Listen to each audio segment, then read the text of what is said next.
Hello, my name is Steve Gearhart, and this is the Unagi Observer. This is the second part of my review of Otakon 2017. This part I just wanted to touch on the venue itself and talk a little bit about the line management at this year's convention. At the end of Otakon 2016, there was the end of con panel that talked about the new venue, the Walter E. Washington Convention Center. They had told us that the new place was going to be a lot bigger and a lot more up to date. So even though we knew the place was going to be large and different, it was still a shock when we got there. The Walter E. Washington Convention Center itself is certainly larger than the BCC by a long shot. Again, we knew that going in, but it was still a surprise. It was nice to have an entire building devoted almost exclusively for ops and management and as a gateway into the convention. It actually made things easier to find. You didn't need to be a veteran to know exactly where to go to get things like your AMV badges. Also, having a completely different building as the main entrance made it easier for meeting people inside and having enough room to stand to the side to get your bearings. Speaking of which, did any of you notice the number of not only Otakon information desks, but that the convention center itself had manned desks to help visitors? That is certainly an improvement over the BCC. The north building where most of the convention took place, it was actually pretty easy to find rooms. Like an airport or train station, there were signs directing you to various locations. All you needed to know was the room number.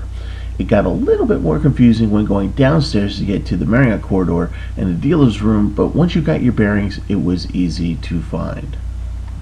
And speaking of the dealer's room, that place was huge. Now I know that there were some missing vendors from years past, but even so, the lanes between stalls and the main thoroughfares were much larger, so there didn't seem to be that much of a crowd to plow through when you were going from one stall to another. And in case you didn't notice, some vendors were able to set up in multiple locations throughout the room. And if they didn't do that, setting up multiple locations, then they were able to take up more space for their stalls so they wouldn't seem so cramped. One of the best things about the dealer's room that was a vast improvement over the BCC was the eating area. In the BCC, you had a couple of food vendors doling out crappy con food, and there was absolutely nowhere to sit and eat but on the floor and getting in the way. So imagine my surprise when there were other food choices and tables to sit at. Not just a few tables, but a lot of tables.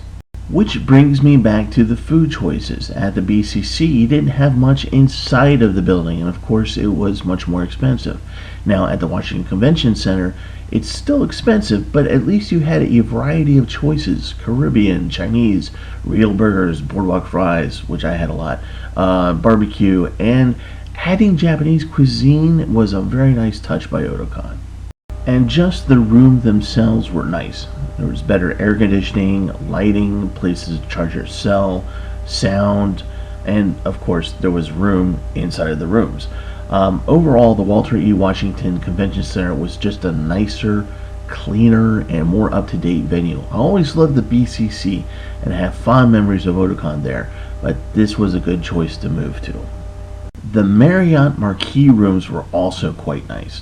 Like the BCC, the Washington Convention Center has a connection to a hotel, as well as the physical connection of the underground corridor. They have pretty good contracts with them.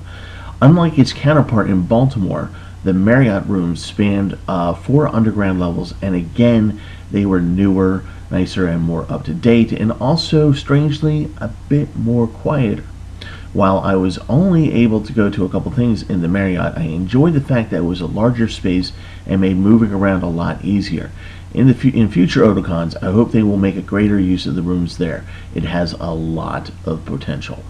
As you can tell, I am quite fond of the new venue. This is not to say that I won't miss the BCC, especially since I live only 10 blocks away from it, literally, but again, I think this was a good choice. Now, I know that part of the reason for the ease of movement may be due to attendance. I do not know what this year's numbers are, but I will say that if attendance was down from, say, 30,000 to about 25,000 attendees, think about how many more can fit as opposed to the BCC, where Otakon maxed out at around 34,000 attendees there. So obviously, my ruling is a good one on this venue, and I look forward to future Otakons here And now let's go on to the next part and talk a little bit about line management. Before I begin on this subject, let me just say that I felt that this year's line management was by far the smoothest and easiest it's been in years, even with the back check. I know that some people were complaining, or that my opinion may be a minority opinion, but quite frankly, I really did have an easy time of it. Part of the reason is the size of the convention center. When you can dedicate the lobby of one building for entrance lines and not impact the rest of the center, that's saying a lot. It also helps to have an alternative entrance like the Marriott to get in as well, which we did not have in Baltimore. So on the Friday of Otakon, the first full day, we learned the night before that online that those that had their badges mailed into them were to go to the Marriott to enter Otakon. This made it a lot easier for those of us who spent a few more dollars to get our badges in the mail. Here's the reason why. Even though some people have complained about that, which I don't really understand, and the reason is because this is a new venue in a town where it is harder for those out of town to get to their badges on Thursday, because their hotels are going to be so insanely expensive that they're not going to be able to afford that extra day.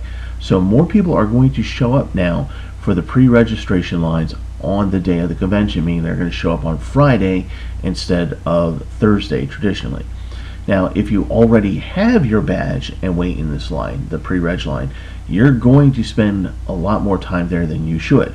In essence, you want to have a separate line than from the pre-reg people so you can get in more quickly. Now, some have also said that it isn't worth it now to get the badges through the mail because of the back check, which is what I will talk about now. There are reasons for also Otakon, with the help of the staff of the Washington Convention Center and in the Marriott, they did make an effort to get those who did not have a bag into the convention more quickly. Every time I went in, I saw at least 3 center staff personnel dedicated to this purpose, where they just tapped people in line and said, hey, you can come into this door right now. Now, I know some of you said that there should be more bag checkers. I really don't know about that. First, again, I got through pretty quickly, even on the first day when there was more people there at the opening. Second, more bag checkers means that you have to place them at choke points that will actually cause more delays than prevent them. In other words, you're going to be creating even larger lines. In addition, someone has to pay for that. That means an increase in your membership. That means you're going to have to pay more. Now, the bag checking seemed to work fine, at least for me. I got in and I got out with ease. Yes, there is not the freedom that we had with the BCC where we could just walk in and out. But then again, Baltimore doesn't have the security concerns that DC does. Now, once inside, the lines for panels and events weren't that bad at all. A big part of this is not only the amount of room that is available there, but how it was used. The BCC does not lend itself to lines on the inside. A small group of 5 people could easily hold up travel for hundreds within the BCC. Stanchions were rarely used there, as the stanchions themselves would actually cause blockage. And remember those volunteers who had to put tape on the floor and tried to make us stay within the tape lines when we were going to the AMV contest? Yeah, did you see that happen? No.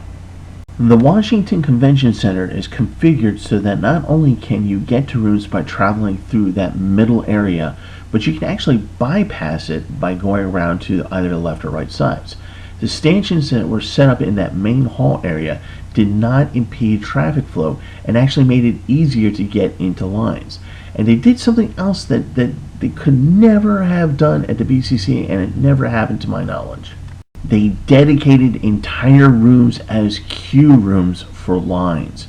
This is brilliant. For those really popular panels or events, these additional rooms did 2 things. Created a line queue that fit everyone in, and more importantly, didn't bleed over and cause problems for the rest of the convention.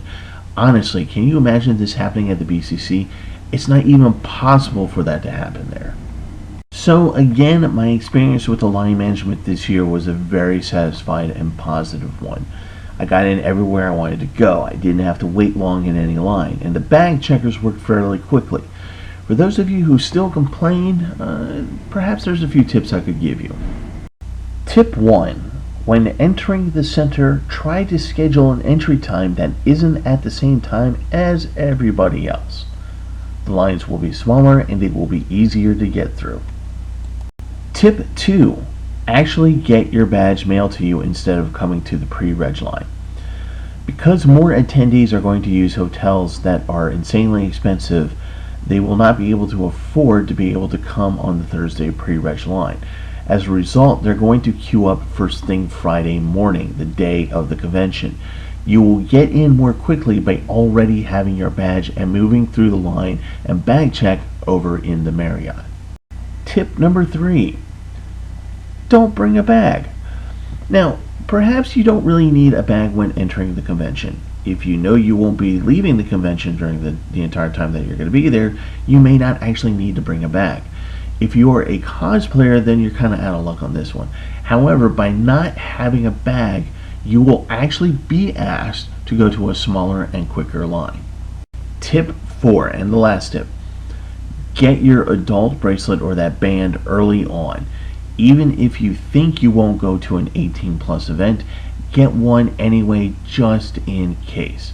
It's going to save you time. Now, at the BCC last year and the year before, there was only really one location to get your badge, and that really sucked. Here, there are multiple locations to get these bracelets. Also, even if you are over 21, don't be a jerk to the people who are checking for the bands. They really do need to see your ID. It's their job. It's on you to get them. If you don't have them and you don't have ID, even if you are in your 40s, that's really on you, not them.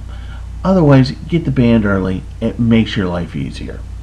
Alright, so that was part 2 of my Otakon review. As you can tell, I had a great time. And except for a couple small things, this year's Otakon was pretty darn good. It was run pretty well. I thought it was pretty organized.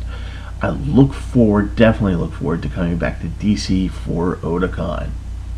I will be back with regular episodes on the 29th, and I will be doing a double review of 2 live-action movies that I saw at this year's Otakon. Alright, until then, my name is Steve Gearhart, this is the Unagi Observer, and as always, thank you so much for watching, and I will see you guys next time.